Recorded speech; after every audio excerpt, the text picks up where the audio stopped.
बताना है क्या कुछ इसमें? नहीं नहीं, और कुछ नहीं है सर इसमें। इसमें क्या है? हाँ सर, ये वाला क्वेश्चन। अरे जल्दी जल्दी बताओ क्या दिक्कत है इसमें। सर इसमें पहला ऑप्शन तो समझ नहीं पाए मैं, क्या अरे बोला। कुछ इसमें समझ नहीं है तुम्हें। सर्कुलर मोशन एक प्लेनर मोशन होता है। प्लेनर मोशन होने के लिए फोर्स प्लेन में ही होना चाहिए ना।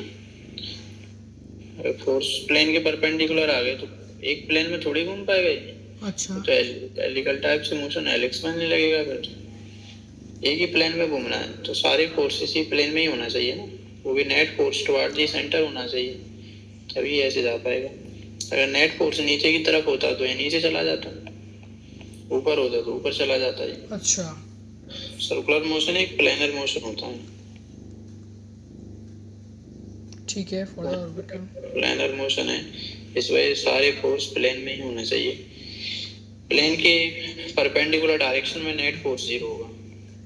तो उसीलिए ही सर, मतलब उसी को ही सर ग्रेविटेशनल पुल बोलते हैं ना, प्रोवाइड जो करता है force, centripetal force. Centimetre force की ये इसको ग्रेविटेशनल फोर्सेस को नेसेसरी सेंटीमीटर फोर्स प्रोवाइड करता है। अच्छा सर, सेंट्रीपिटल फोर्स तो टुवर्ड द सेंटर लगता है, और सेंट्रीफ्यूगल होता है वो अवे अवे फ्रॉम द अरे सेंटर। सेंट्रीफ्यूगल कोई फोर्स नहीं होता, वो तो एक कॉन्सेप्ट है बस, ये सूडो फोर्स होता है उसकी तरह है। अच्छा लगता अच्छा थोड़ी है कभी। अच्छा। तो ये कॉन्सेप्ट है। क्वेश्चन जब नॉन इनर्शियल फ्रेम में क्वेश्चन सॉल्व करते हैं तो तो सर ये करेक्ट एक्सप्लेनेशन होगा या फिर। सही तो कर रहा है explain. For the orbital motion the necessary centripetal force is provided by the gravitational pull of the satellites. ठीक है sir. Gravitational pull on satellites center की तरफ आ रहा है, ये तो सेंट्रीपिटल फोर्स प्रोवाइड कर रहा है इसको, तभी तो घूम पा रहा है ये ऐसे।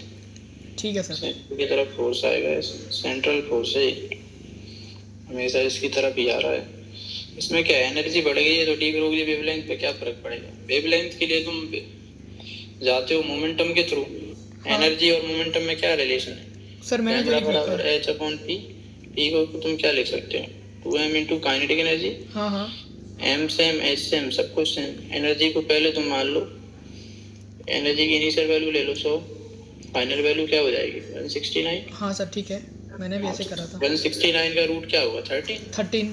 तो इनिशियल लैम्बडा क्या हो जाएगा h/10, मतलब जस्ट प्रोपोर्शनलिटी बता रहा हूँ तुम्हें। फाइनल अच्छा, लैम्बडा क्या हो जाएगा h बाई 13। 1/13। तो बस हो गया क्या है, अब चेंज निकाल लो आराम से। कितना डिक्रीज हो गया ये पूछा है तुमसे, ठीक है। तो इनिशियल फाइनल माइनस करो, 1/10 माइनस 1/13 अपॉन इनिशियल वैल्यू इसकी 1/10। क्या मिलेगा तुम्हें 1 माइनस 1/13 नीचे जाएगा 10 ऊपर जाएगा।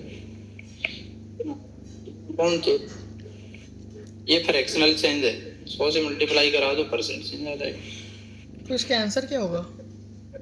अरे 100 से मल्टीप्लाई करा दो और क्या होगा, करके देख लो। 30 से थोड़ा छोटा ही आएगा। 30 से 30 थोड़ा से छोटा आ रहा है ना ये, 10 होता है ये नीचे तो 30 आता। हाँ। और यहाँ पे 10 से बड़ा नंबर है तो 30 से छोटा होगा 25 हो जाएगा 30 से क्या। 25 के आसपास होना चाहिए। बाकी करके देख लो, 13 का भाग दे दो ना 300 में, कितनी बार जाएगा 13 दूनी 26, 4 बचे 0 आया, 13 3 39, इसमें सुनो भाई 23 पॉइंट समथिंग कुछ आएगा, अप्रोक्सीमेट दिया उन्होंने। ये अच्छा ऐसे ही था और क्या है, ये तो बहुत सरल था। अच्छा अच्छा सर, मैंने ना इसको कर लिया था, मतलब वो परसेंटेज चेंज में मैं समझा नहीं कि कैसे करेंगे फिर, मतलब। Percent change upon initial value into 100। ठीक है सर। ये क्या है, ये तो बहुत सरल हो गया ये तो। सर इसमें बस अपना एनर्जी बस बता दीजिए, ठीक है, मैं बाकी तो कर लूँगा, बस एनर्जी नहीं कर पा रहा हूँ। Operated at 500 megawatt. हाँ तो ये पावर है, 1 सेकंड की एनर्जी है ये। तो तुम्हें 1 घंटे में कितना फ्यूल खर्च होगा ये बताना। तो 1 हाँ। घंटे की एनर्जी निकाल लो पहले तो। अब ये इतना पावर तुम्हें दे रहा है, ये तो आउटपुट है, इसकी इफिशियंसी 50 है। इसका मतलब ये है कि 100 खर्च करोगे तो तुम्हें 50 आउटपुट मिलेगा। तो अभी आउटपुट में तुम्हें 500 चाहिए, तो इनपुट कितना दिया होगा, एनर्जी का जो इनपुट होगा तो 2 टाइम्स आएगा। अच्छा, ये ऑपरेट बोला है ना, मतलब आउटपुट। ठीक है, इसका मतलब ये है कि इफिशियंसी होता है आउटपुट अपॉन इनपुट। आउटपुट कितना मिल रहा है अपॉन इनपुट कितना दिया है तुमने, ये 1/2 लिया है तुमने। ठीक है, अब इनपुट 1/2 कैसे सर? 2/1 तो। क्या 2/1? इफिशियंसी 50% है ना, अच्छा हाँ, आधा अच्छा ही मिल रहा एफिशिएंसी, है तुम्हें हाँ। बाहर से। Okay okay, sorry. ठीक है, तो ये आउटपुट एनर्जी तुम्हें दी है हाँ 500 मेगावाट, मेगा यानी 10⁻6 वॉट। जूल पर सेकंड लिखना हो जूल पर सेकंड लिख लो, अपॉन एनर्जी तुमने इनपुट कितनी दी है, पावर। ठीक है, तो यहाँ से 1/2 है, तो तुम्हें यहाँ पे जो पावर देना पड़ेगी इसको इनपुट में, वो देना पड़ेगी 1000 पावर 6 जूल पर सेकंड। तुम 1 घंटा की एनर्जी निकाल लो, टोटल एनर्जी। एनर्जी बराबर क्या हो जाएगा, पावर इंटू टाइम, ये हो जाएगा। तो पावर तो ये है ही है 10⁸, टाइम 3600 से मल्टीप्लाई करा दो, ये पर सेकंड था, टाइम को सेकंड में ही रखना पड़ेगा। 1 आवर का पूछा है ना उन्होंने, तो इतनी एनर्जी तुम्हें चाहिए। इतनी एनर्जी कहाँ से मिलेगी, mc², इससे यहाँ से आ जाएगा ये। ठीक है, ओके सर। मुझे करना था इसको। सर मैं बस उसमें एनर्जी निकालने में सर मेरा उसमें नहीं कर पाया।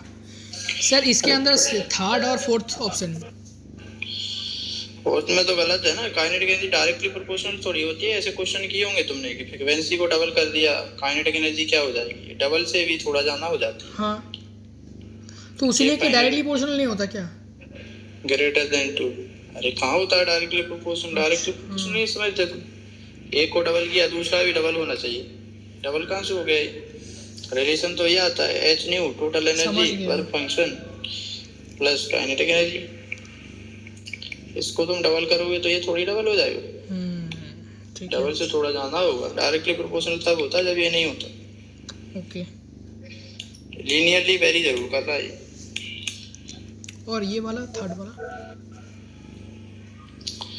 वो तो सही है ही है कि स्टॉपिंग पोटेंशियली तो पार्टिकल के, लाइट के पार्टिकल नेचर को फेवर करता है, क्योंकि स्टॉपिंग पोटेंशियल का मतलब क्या है कि वो पोटेंशियल जिस पे फोटो करंट जीरो हो जाए। और ये जो स्टॉपिंग पोटेंशियल होता है किस पर डिपेंड करता है, स्टॉपिंग पोटेंशियल फ्रीक्वेंसी पर डिपेंड करता है ना, केवल और केवल। हाँ, stopping potential depend on frequency, सिर्फ और सिर्फ। ठीक है, ये करता है फ्रीक्वेंसी पे डिपेंड। फ्रीक्वेंसी जितनी जाना स्टॉपिंग पोटेंशियल उतना जाना। ठीक है, तो इसका मतलब ये है कि, और वेव लाइट पार्टिकल नेचर भी तो यही कहता है कि कितनी भी इंटेंसिटी की लाइट आ जाए, फोटो इलेक्ट्रॉन जब ही निकलेगा जब लाइट सफिशिएंट एनर्जी की होगी, और जो फोटोन आ रहे हैं तभी तो इमिट होता है। उनकी जो काइनेटिक एनर्जी होती है लाइट की फ्रीक्वेंसी पर डिपेंड करती है, ना कि इंटेंसिटी पर। यही तो पार्टिकल नेचर में बताया जाता है। ठीक है सर। सर एक बार ना सेकंड वाला बस बता देना सर, एक बार लास्ट। अरे stopping potential related to the average frequency of the polychromatic, average थोड़ी होगा, एवरेज फ्रीक्वेंसी कह रहे हैं। स्टॉपिंग पोटेंशियल का मतलब है सबसे तेज जो इलेक्ट्रॉन आ रहा है उसको भी रोक दूं। तो सबसे तेज इलेक्ट्रॉन कब आएगा, जब तुम, बहुत सारी फ्रीक्वेंसी है इसमें, तो ये वाली फ्रीक्वेंसी तुम मैक्सिमम लोगे। इससे जो इलेक्ट्रॉन निकलेगा इस फ्रीक्वेंसी का यूज करके, वो इलेक्ट्रॉन सबसे तेज आ रहा होगा, तुमने उसको भी रोक दिया अगर, तो बाकी तो सारे रुक ही जाएंगे। अच्छा, एवरेज वाली फ्रीक्वेंसी थोड़ी लोगे तुम इसमें, मैक्सिमम वाली लो रहे होगे, मैक्सिमम वाला लेना पड़ेगा। वेवलेंथ होता तो मिनिमम वाला ले रहे होते। ठीक है सर, हो गया।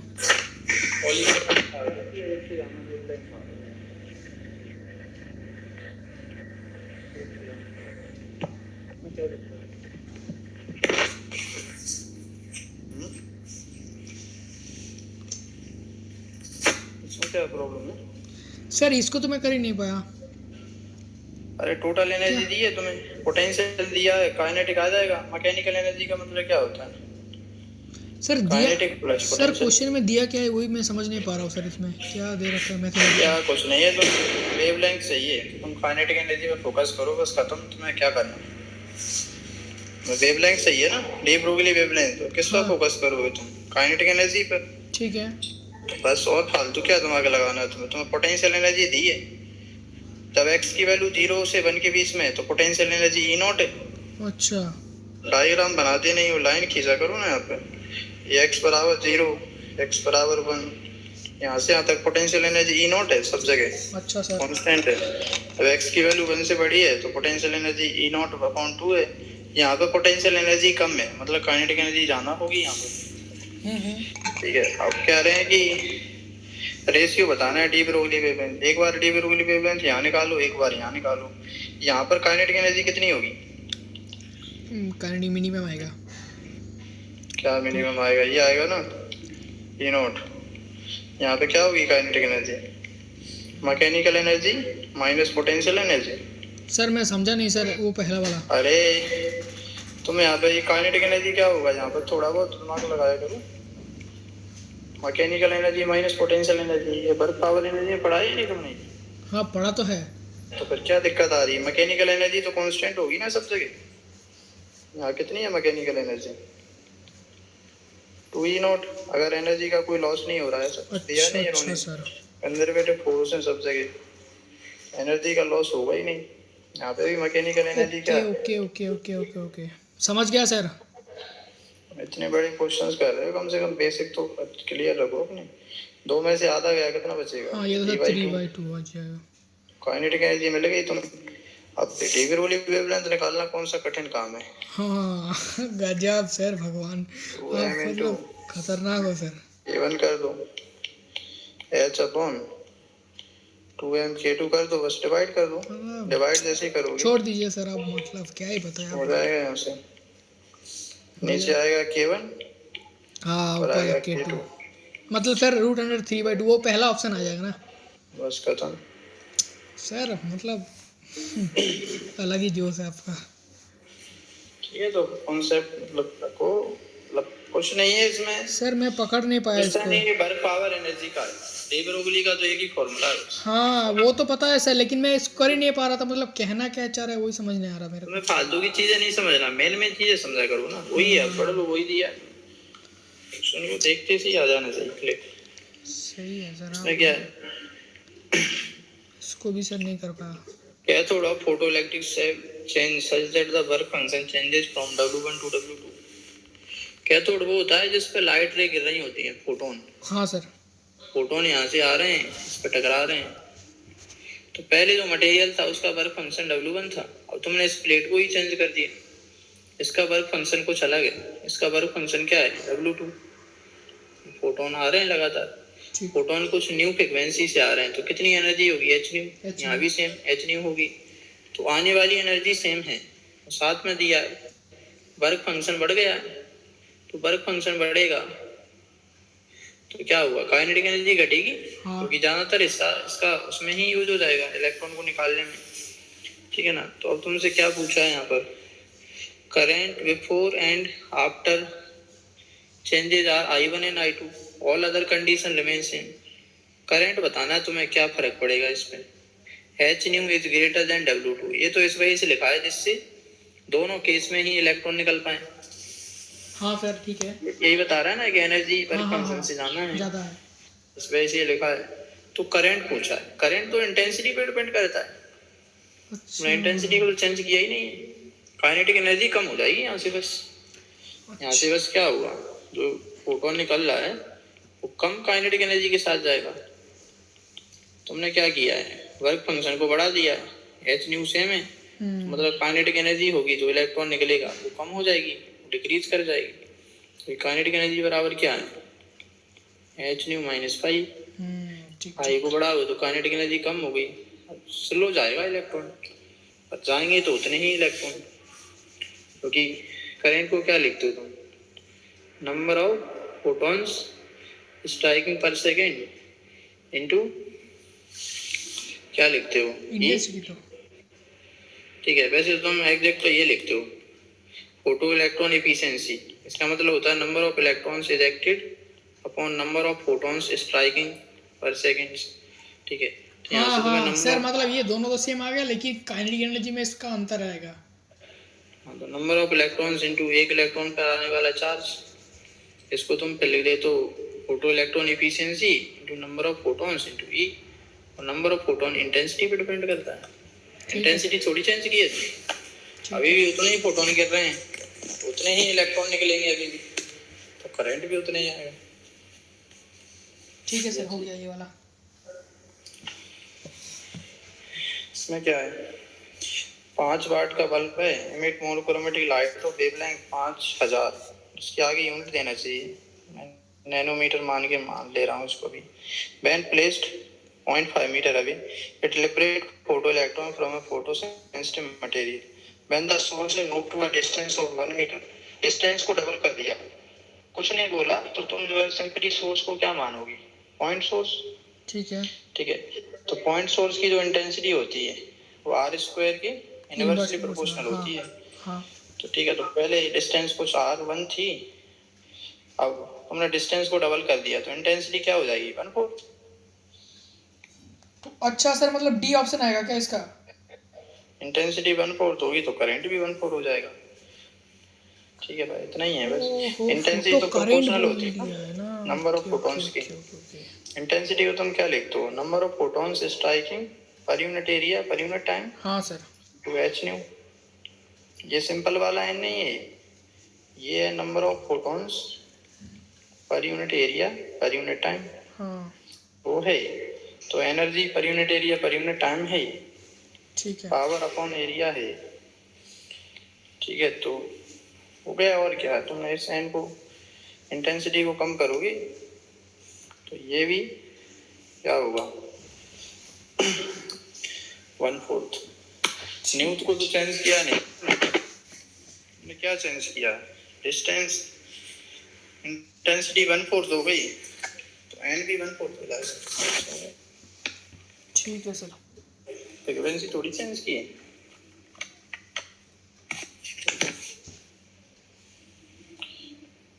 अगर इसी क्वेश्चन में कह देता कि डिस्टेंस को बढ़ा दिया, डिस्टेंस को डबल कर दिया और फ्रीक्वेंसी को भी डबल कर दिया तो क्या आंसर आता, तब तो सर कांस्टेंट हो जाता ना।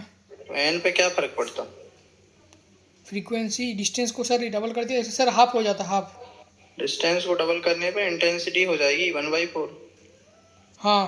ठीक है, एन की वैल्यू चेंज हो गई, एच रख दिया, फ्रीक्वेंसी 2 न्यू हो गई, दोनों का डिवाइड करोगे तुम तो क्या रिलेशन मिलेगा तुम्हें, I upon I/4 equal to N H nu upon N1 2h nu.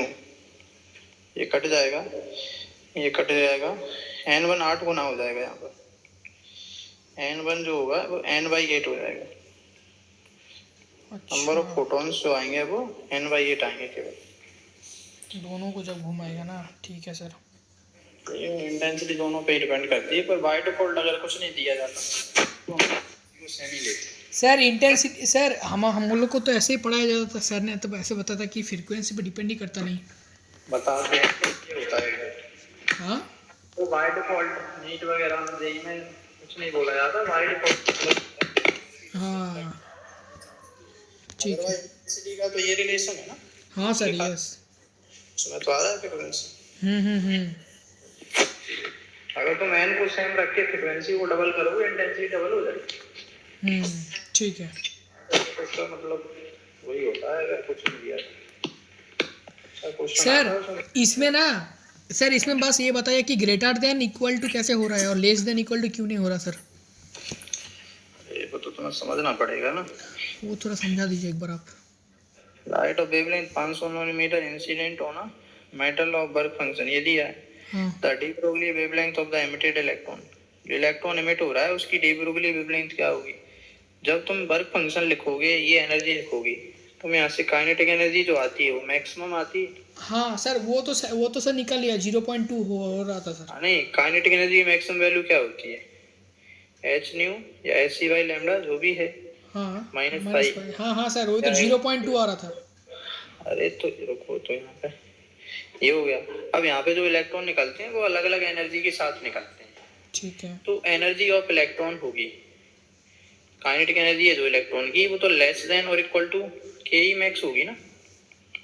ये तो मैक्सिमम काइनेटिक एनर्जी है, जिससे मैक्सिमम काइनेटिक एनर्जी से निकलने वाले इलेक्ट्रॉन, जो सरफेस के बिल्कुल पास में होता है, और काफी इलेक्ट्रॉन निकलेंगे, वो अलग अलग काइनेटिक एनर्जी से निकलते हैं। कुछ तो जीरो काइनेटिक एनर्जी से निकलते हैं। जो इलेक्ट्रॉन निकलते हैं उनकी काइनेटिक एनर्जी जीरो से लेकर के ई मैक्स के बीच में कुछ भी हो सकती है। अच्छा। क्योंकि जब ये निकलेंगे तो कोलिजन वगैरह होती है ना, तो एक इलेक्ट्रॉन आएगा, कुछ एनर्जी लॉस कर देगा। हाँ सर। यहाँ लॉस हो गई, हो सकता है कि एनर्जी यहाँ पे बहुत कम बचेगी। सबसे ज्यादा काइनेटिक एनर्जी से कौन निकलेगा? वो होगा जिस पर फोटोन गिरेगा और तुरंत यहाँ से इजेक्ट हो जाएगा। हाँ। तो के लिए केवल एनर्जी यूज होगी वर्क फंक्शन में, और बाकी सारी काइनेटिक एनर्जी में जाएगी। जो अंदर इलेक्ट्रॉन्स हैं वो निकलने में ही कुछ कोलिजन्स वगैरह होंगे, टकराएंगे एक दूसरे से, वहाँ भी एनर्जी लॉस हो जाएगी। तो वो अलग काइनेटिक एनर्जी के साथ निकलेगा। ये सारे अलग अलग काइनेटिक एनर्जी के साथ निकलते हैं। ये सारा जो हम कैलकुलेशन करते हैं, ये इक्वेशन जो होती है उसमें ये काइनेटिक एनर्जी आती है, वो मैक्सिमम वाली होती है। ठीक है। तो और बाकियों की जो एनर्जी है वो इससे तो कम ही होगी। हाँ। तो एनर्जी और वेवलेंथ का क्या रिलेशन है? इनवर्स। लैम्बडा बराबर h upon p 2m into e। अब बताओ, अब तुमने मैक्सिमम एनर्जी लेकर वेवलेंथ निकाल ली, और बाकी एनर्जी है तो उससे तो कम ही है वो एनर्जी। हाँ। तुमने जैसे मान के चलो मैक्सिमम एनर्जी 100 आ रही है, तुमने उसका यूज करके वेवलेंथ निकाल ली, और बाकी एनर्जियां होंगी वो तो ऐसी होंगी ना, 80 होंगी, कोई 70, कोई 60, कोई 40, तो एनर्जी कम होगी, तो उनका लैम्बडा तो जाना होगा ना। अच्छा। सबसे कम लैम्बडा कब आया होगा? तो तुमने एनर्जी को मैक्सिमम लिया। ये सबसे छोटा वेवलेंथ है जो तुमने निकाला अभी। और जब जो होगा इससे बड़ा होगा क्योंकि एनर्जी घट रहा है। होंगे वो तो इससे बड़े ही होंगे, क्योंकि और बाकियों की एनर्जी इससे तो कम ही होगी। बाप रे सर, देखिए ये सब कैसे हम कहेंगे? करेंगे क्या, थोड़े से समझना तुम्हें। बाकी और की एनर्जी कम है, एनर्जी कम तो वेवलेंथ जाना इसका था। और कुछ तो सोचना। ठीक है सर। सोच रहे हो कठिन है सॉल्व, तो तुम्हें बस ये समझना था कॉन्सेप्ट कि अलग अलग काइनेटिक एनर्जी होती है। मतलब काइनेटिक एनर्जी यूज करके अपना लैम्बडा निकाला है, और बाकियों की एनर्जी तो इससे कम ही होगी। ओके ओके ठीक है। बराबर होगी कुछ की। ठीक है, ये ग्राफ भी तुम्हें पढ़ाया होगा कि बहुत ही कम होते हैं ऐसे फोटोन जिनकी के पास जो एनर्जी होती है वो काइनेटिक एनर्जी के बराबर होती है। ज़्यादातर के पास लगभग जीरो होती है। ये इस तरीके से कुछ आता है। अब बहुत ही कम होंगे, इधर जा रहे हैं तो काइनेटिक एनर्जी बढ़ती जा रही है। ऐसे भी बहुत कम है जिनके पास जीरो काइनेटिक एनर्जी है, ऐसे भी बहुत कम है जिनके पास मैक्सिमम काइनेटिक एनर्जी है। ज़्यादातर इस रीजन में लाई करते हैं, पहले पीक आएगा देन फिर डिक्लाइन होगा। हाँ, ये नंबर ऑफ फोटॉन्स वर्सेस इसका ग्राफ है, रफली एक ग्राफ एक्सपेरिमेंट है। ठीक है, ठीक है। मैक्सिमम काइनेटिक एनर्जी वाले भी बहुत कम है, जीरो वाले भी बहुत कम है, ज़्यादातर बीच में लाई करते हैं। ठीक है सर। इसमें electron and photon of the same wavelength. Sir इसमें ए और सी ऑप्शन में सर घोटाला हो रहा है। अरे वेवलेंथ सेम है तो क्या हो गया, मोमेंटम सेम होगा ना। लैम्बडा बराबर h अपॉन p, p बराबर h बाई लैम्बडा। ये तो दोनों के लिए लगता है, मैटर के लिए भी लगता है और फोटोन मतलब पार्टिकल के लिए, लाइट के लिए भी लगता है। दोनों का मोमेंटम सेम होगा, क्या दिक्कत है सर? एनर्जी वाला नहीं होगा? अरे एनर्जी का फॉर्मूला तुम फोटोन के लिए क्या लिखोगे? Energy of photon h c by lambda. हाँ। इलेक्ट्रॉन की एनर्जी क्या लिखोगे तुम? p square by 2m। p को क्या लिखोगे फिर? h by a square divided by lambda का होल स्क्वायर। हाँ, तो कहाँ है ये सेम? हाँ, सेम दिख रहे हैं क्या ये? बिल्कुल भी नहीं है सेम। हाँ से एनर्जी सेम हो जाएगी। Same lambda. इसमें क्या है बताओ? सर ये वाला मैं कर नहीं पाया सर। अरे स्लोप जिसका जाना वो एडियाबैटिक, उसका स्लोप थोड़ा कम, वो आइसोथर्मल, बस। और क्या करोगे इसमें? तुम्हें पता है ना, slope of adiabatic is gamma times of slope of isothermal. मतलब बीसी आपका ये हो जाएगा क्या? वो गामा की वैल्यू 1 से बड़ी आती है। सर बीसी का वैल्यू मतलब एडियाबैटिक का जाएगा। स्लोप किसका जाना है? बीसी का। हाँ, तो बस क्योंकि ये इतना जाने पे इतना ही बढ़ पाया है, मतलब उल्टा लौटेंगे तो, और ये इतना जाने पे बहुत जाना बढ़ गया। सर लेकिन एक चीज देखिए, एक का कंपैरिजन हो रहा है, एक का ये हो रहा है अलग हो अरे रहा है। उससे क्या करना है, तुम्हें तो स्लोप देखना है बस। डायरेक्ट स्लोप देख के कर देंगे ना सर इसको। तो और क्या है, स्लोप से तो पता चलेगा। ठीक है सर, ओके। स्लोप देखना है, जल्दी से चेंज होगा उसमें, वो तो एडियाबेटिक होगा ना, इसमें क्या दिक्कत है। सर ये बस ये बताइए कि नॉन सिंपल हार्मोनिक कैसे हो रहा है सर, नॉट सिंपल हार्मोनिक।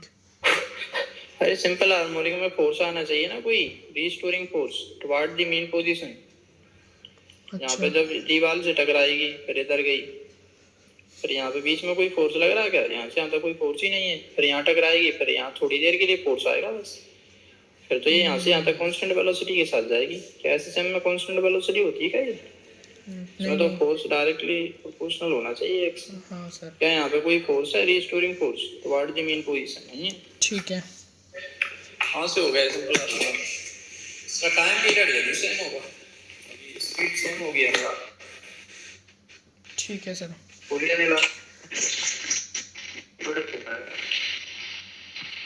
वैसे भी इसमें एम्पलीट्यूड बहुत बड़ा है, तो कहीं से ऐसे सर ये वाला क्वेश्चन देखिए सर, इसमें ना मैं एकदम कर नहीं पाया इसको एकदम ही। अरे तुम क्या करोगे, एक्सेलरेशन बताना ना, एक्स दिया तुम और क्या क्या दिया है तुम। ए बराबर क्या होता है, माइनस ओमेगा स्क्वायर एक्स। हाँ साइंस अब को। एक्स कितना दिया है इसमें तुम, एक्स बराबर तुम्हारा 0 है यहाँ पे, तो एक्सेलरेशन 0। अब क्या करोगे तुम उसमें, खत्म। सर वही तो मैं बोल रहा चाह रहा हूँ कि सर इसमें ओमेगा स्क्वायर ए लेंगे कि ओमेगा स्क्वायर एक्स लेंगे सर। अरे 4 पर पूछा है ना, 4 पे एक्स की वैल्यू क्या है। अच्छा, यहाँ पर 4 होगा पे मैक्सिमम पूछा है। एक्सेलरेशन, यहाँ पर भी एक्सेलरेशन मैक्सिमम होगा। इस पॉइंट पर पहुंचेगा तो ओमेगा हम निकाल सकते हैं। इसका टाइम पीरियड हमें दिख रहा है 4, टाइम पीरियड 4 है, तो ओमेगा को 2π/t लिख दो, तो करोगे तो 2π/4 आएगा, ये π/2 सेकेंड्स रेडियन पर सेकेंड, ये ओमेगा आ रहा है तुम्हारा। तो अगर तुमसे पूछता टी बराबर 1 पे बताओ क्या एक्सेलरेशन है, तो नीचे की तरफ होता है वो minus omega square x, mean position की तरफ π/2 का स्क्वायर इंटू 1 करते, मतलब एक्स की वैल्यू क्या है वहाँ पे 1 है। मैप सर मैं ना ऐसे कर रहा था लेकिन मेरा उसी लिए नहीं आया रहा सर, 4 का डिस्प्लेसमेंट पता 0 नहीं है। क्या क्या सोच लेते हो, ओमेगा स्क्वायर एक्स ही चाहिए। ठीक है सर, चेक करोगे ना, हो गया हो गया। इसमें क्या है। इसमें क्या था डिफरेंस, 4 सेकंड डिफरेंस बिटवीन कार्डियन पोजीशन टाइम्स। सर इसको थोड़ा बता दीजिए, मैं इसको नहीं कर पाया था उस टाइम। क्या करोगे तुम, डिफरेंस निकाल लो ना, काइनेटिक एनर्जी और पोटेंशियल एनर्जी। काइनेटिक एनर्जी को क्या लिखते हो, हाफ के ए बी स्क्वायर को क्या लिखोगे तुम। हाफ एम बी स्क्वायर तो वो हो जाएगा A sine A cos A omega cos omega T. ये तुम्हारा यहाँ से काइनेटिक एनर्जी आ गया minus potential energy half K X square, K को क्या लिखते हो, A omega square, X half K X square को क्या लिखोगे, A omega A square A sine square omega T. हाँ तो बस कॉमन जो आ रहा है उसको बाहर करो, क्या कॉमन आ रहा है। हाफ ए ओमेगा स्क्वायर ए स्क्वायर इसको ही तो मैंने आड़ा। अब cos square theta minus sin square theta एक फॉर्मूला होता है ना, साइंस को थीटा प्लस कॉस साइंस को थीटा प्लस कॉस को थीटा ऐसे होता था ना। अरे cos नहीं, ये माइनस है, cos 2 थीटा होता है ये, पहले तो पढ़ लो जाके, cos 2 थीटा। अगर ये cos 2 थीटा है तो मतलब क्या फ्रीक्वेंसी डबल हो गई है। हाँ फ्रीक्वेंसी अब तो डबल हो जाएगा। ओमेगा नहीं है अभी 2 ओमेगा, ये चीज हो गया बस, और क्या, फ्रीक्वेंसी डबल तो टाइम पीरियड आधा, ठीक है। अच्छा अच्छा सर ये फॉर्मूला वो याद नहीं है मेरे को। 2π/2 ओमेगा लिखोगे अब यहाँ पे, हाँ 2π/2 ओमेगा, ओमेगा तुम पहले से निकाल ही लोगे, वैसे भी समझ आ रहा है 2π/ओमेगा पुराना वाला टाइम पीरियड था, अब ये t/2 हो गया बस। ठीक है, t/2 यानी 2 सेकंड खत्म, मतलब t/2 हो जाएगा इसमें 2 सेकंड। हाँ जो ये तो t है ना, इतना इतना। हाँ और फ्रीक्वेंसी डबल। हाँ फ्रीक्वेंसी डबल हो गई, टाइम पीरियड आधा हो गया। ठीक है, इसमें क्या है? इसमें सर आंसर जी निकल आया था, ठीक है, लेकिन समझ नहीं पा रहे कि सर रिमूव अरे कर। तुम क्या समझोगे, बॉल है 5 kg कर रही है and oscillate with a time period of 2 pi seconds. Ball को हटा दिया तो लेंथ कितनी घट जाएगी, कितनी लेंथ पहले एक्स्ट्रा होगी, mg/k। mg/k, okay. ये अपनी नेचुरल लेंथ में थोड़ी होगी, ये नेचुरल लेंथ में आ जाएगी वो। ये अपनी नेचुरल, ये निकाल लो कि नेचुरल लेंथ से कितना दूर है, तो उतना दोबारा से अपनी नेचुरल लेंथ में ये पहुंच जाएगी फिर से। हाँ, तो इधर आ रहा है mg, इधर आया स्प्रिंग फोर्स kx। x होता है distance from the main position. हाँ सर। मेन पोजीशन नहीं, नेचुरल लेंथ से। हाँ, kx बराबर क्या है, mg। इनिशियल से। तो नेचुरल लेंथ से कितना खिंची हुई थी, mg/k। हाँ हाँ, तो नेचुरल लेंथ में जाएगी तो mg/k से कम हो जाएगी लेंथ, और क्या। अभी इसकी अबाउट ऊपर नीचे जा रही थी ऐसे ऐसे, अब नेचुरल लेंथ में चली जाएगी। तुमने अगर इस मास को हटा दिया यहाँ से, यहाँ पहुंच जाएगी। नेचुरल लेंथ है इसकी, नेचुरल लेंथ पोजीशन, ये इसकी इक्विलिब्रियम पोजीशन है, ठीक यहाँ है। पर नेट फोर्स 0 है। तो एक्स आपका आ कैसे रहा है इसमें, mg का वैल्यू सर हो जाए 50 और डिवाइडेड बाई के कहाँ से निकलेंगे सर इसको? अरे के तो स्प्रिंग कांस्टेंट होगा ना। स्प्रिंग कांस्टेंट का वैल्यू दे रखा है क्या? 2 पाई टाइम पीरियड दे रखा है, m/k। सर जो टाइम पीरियड का जो फॉर्मूला होता है उससे करेंगे क्या, 2 पाई m/k से? अरे तो इस क्वेश्चन में ही गड़बड़ है, के तो इन्होंने अपने मन से ही रख दिया। क्या है इनका के? के तो सर दिया नहीं इसमें, टाइम पीरियड दिया है, के निकालना पड़ेगा हमको। अरे तो के तो मतलब नहीं बताया ना इन्होंने, इनका के क्या है। हम्म, वैसे वो गलत है। हम जो के बराबर क्या होता है, m ओमेगा स्क्वायर। हाँ, 2 पाई ओमेगा को बाई। क्या रख सकते हो, 2 पाई/t। हाँ सर। तो 2 पाई/2 पाई, टाइम पीरियड दिया है 1 से 1 आ जाएगा ये तो। ओमेगा 1 आ रहा के है, का भी वैल्यू 5 हो गया सर। के ही m हो गया, बढ़िया बढ़िया, बाप रे। तो के ही m हो गया, तो जी आ गया ये तो फिर। हाँ सर, मैं इसमें फंस गया था। तुम तो बचते हो। सर बायोलॉजी पढ़ेंगे या फिर फिजिक्स पढ़ेंगे सर, समझ नहीं आ रहा। फिजिक्स पढ़ना चाहिए, तभी तो दिमाग बढ़ेगा। दिमाग बढ़ा के क्या करेंगे सर, नंबर तो बायोलॉजी से ज़्यादा आना अभी। लॉजिकल चीजें सीखोगे ना, लॉजिकल है सब कुछ, इसमें क्या ऐसा था, लॉजिकल है सब। सर एक बार बायो बायो सही से हो रहा है, ठीक है, एक बार सर फिजिक्स में अटक जा रहा है, एक बार फिजिक्स सही हो रहा है तो सर बायो में अटक जा रहा है। अरे बायोलॉजी तो रटो आराम हाँ से। नहीं सर, अभी रटवाला नहीं है, अभी पूरा समझना के बात है, अभी चेंज कर दिया सर। 2s टाइम पे सेम एम्पलीट्यूड है दोनों का, एंड टाइम पीरियड भी सेम है, यानी ओमेगा भी सेम। हाँ when acted together in perpendicular direction with phase difference π/2 है। तो एक को ले लो एक्स एक्सिस में। सर, ग्राफ वाले क्वेश्चन में ना बहुत फंस जा रहे थे सर उस टाइम, उस दिन। अरे कुछ नहीं करना है, एक एक्स में एक वाई में है, ठीक है। ठीक है। ये एक्स में इधर इधर जा रहा है, ये वाई में जा रहा है ऊपर नीचे। हाँ और इनमें फेज डिफरेंस कितना है, 90 का। हाँ मतलब ये ऐसा है कि एक अगर इधर जा रहा है ऐसे, तो दूसरा इधर से ऐसे लौट रहा होगा, ये तो 90 डिग्री का फेज होता है। ठीक है। तो इसकी इक्वेशन क्या लिखोगे तुम, एक्स में जो जा रहा है, एक्स बराबर A sine omega T. Omega T. दूसरा जो वाई में जा रहा है उसका क्या लिखोगे, एम्पलीट्यूड सेम है। एक कॉस कॉस नहीं आएगा सर? अरे रुको, तो 90 डिग्री एक्स्ट्रा मान लिया उसको, बस हाँ खत्म ओके। हो गया। क्या हो गया, ये कॉस ओमेगा टी बन हाँ गया। हाँ सर। तो sine square plus cos square बराबर 1। अच्छा, तब तो सर्किल हो गया। मैं टाइम को हटाना है ना, तभी तो तुम इक्वेशन ला पाओगे। जब भी साइन या कॉस आ जाता है तुम क्या करते हो, हमेशा sine square plus cos square वाले फॉर्मूले से जाते हो, ओके। वो जोड़ के बना जाएगा। तो ये तो सर्कल की इक्वेशन आ गई यहाँ से, हो गया बस। अगर एम्पलीट्यूड सेम नहीं होता तो ये एलिप्स बन जाता। अच्छा एलिप्स इस वजह से बनता क्योंकि एलिप्स में सर, ये आपको वाली पता कैसे चला कि इसे एम्पलीट्यूड अच्छा सेम दे रखा है ना? ठीक है। इलिप्स में ये दोनों वैल्यू अलग अलग होती हैं, हाँ सर, वो इलिप्स होता है। अगर ये कॉमन होगा तभी तो जाएगा निकल के उधर, ठीक है। तो सर्कल है वो, अदरवाइज इसमें देखिए, इसमें सर अलग अलग है क्या? एक cos, ये ए cos omega T plus delta है और ए cos omega T plus alpha है। हाँ इन दोनों में रिलेशन अलग से दिया है, रिजल्टेंट वेव बनाना है तुम्हें। पहले लिखो तुम इसको, फेज डिफरेंस निकाल लो इनमें क्या है बेसिकली।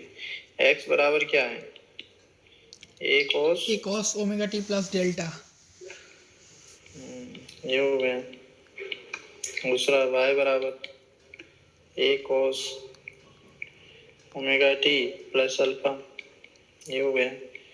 अब यहाँ से तुम जो है ओमेगा को क्या लिख सकते हो, अल्फा को लिखो, ओमेगा को छोड़ो। अल्फा को क्या लिख सकते हो तुम, omega minus pi by two. Alpha को हटा दो या ओमेगा को, ओमेगा को मत हटाओ, नहीं दिक्कत रहेगी क्योंकि वो टी के साथ दिया है। अल्फा को लिखो। इनका फेज डिफरेंस कितना है इन दोनों का, ये निकाल लो पहले तो तुम। फेज डिफरेंस है तो ये दोनों कॉस में ही ना, अल्फा बराबर ओमेगा प्लस ओमेगा इन माइनस, दोनों में जो फेज डिफरेंस है वो डेल्टा माइनस अल्फा है ना। हाँ डेल्टा माइनस अल्फा, ठीक है। तो डेल्टा माइनस अल्फा, और डेल्टा माइनस अल्फा यहाँ से आएगा क्या, ये तो ओमेगा माइनस अल्फा आएगा। एक सेकेंड, एक एक्स में दिया है तुम्हें, एक वाई में दिया है।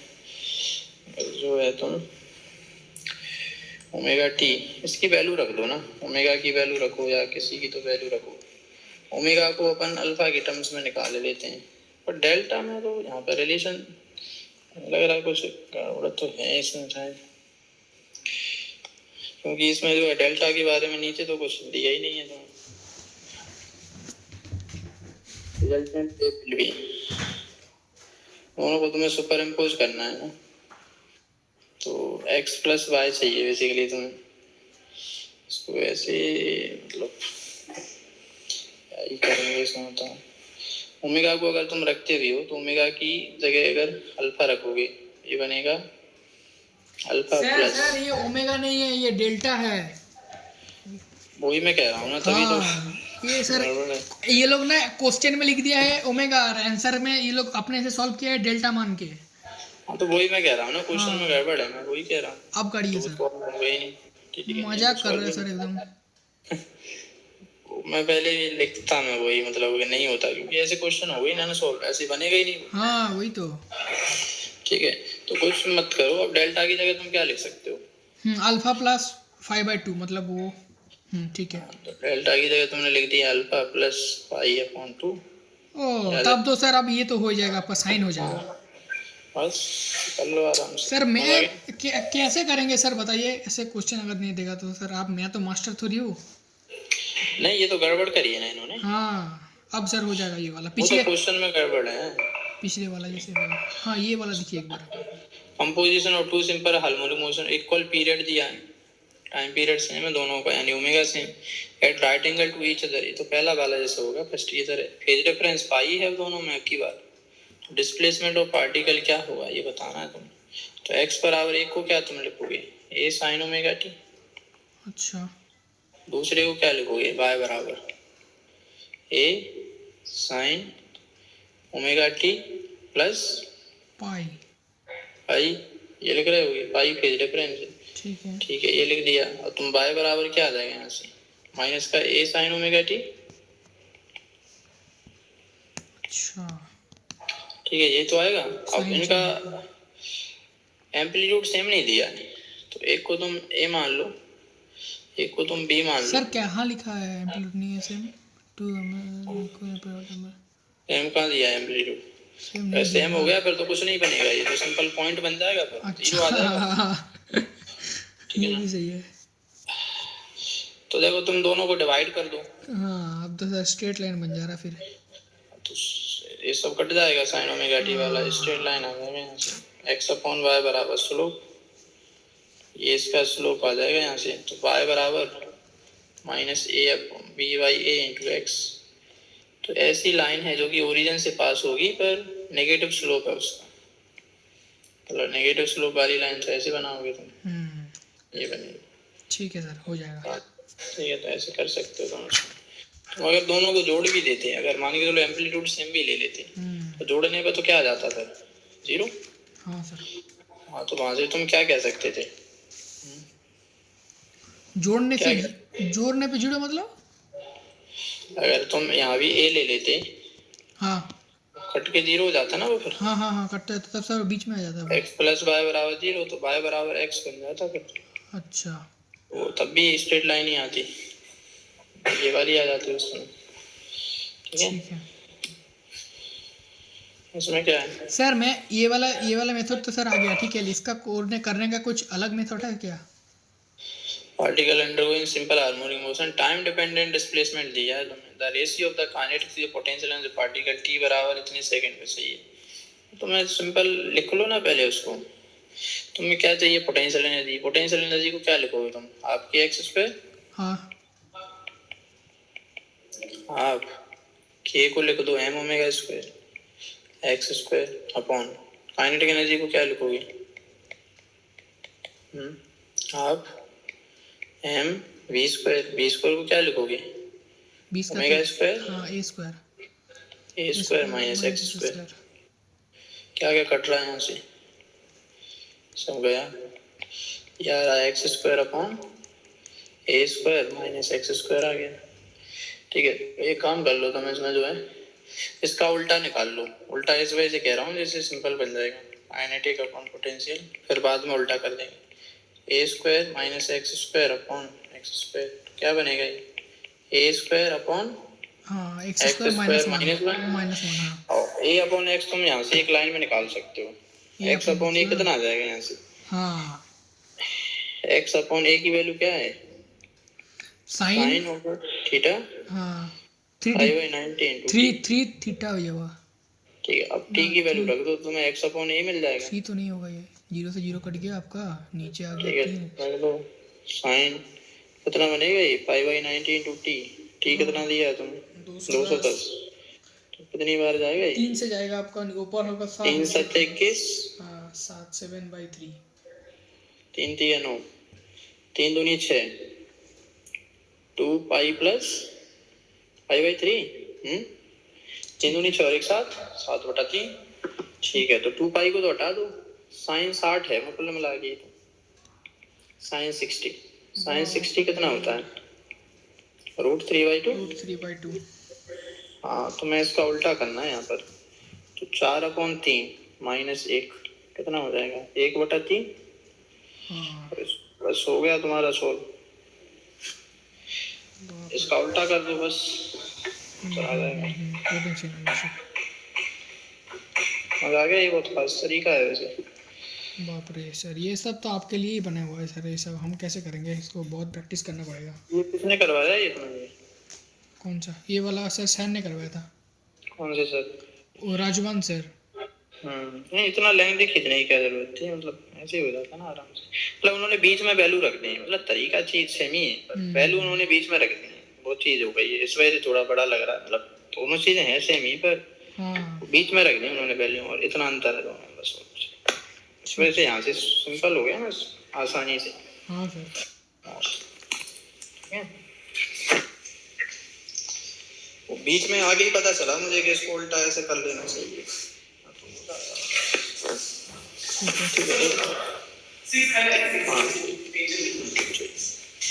यही बताया ना लास्ट। हाँ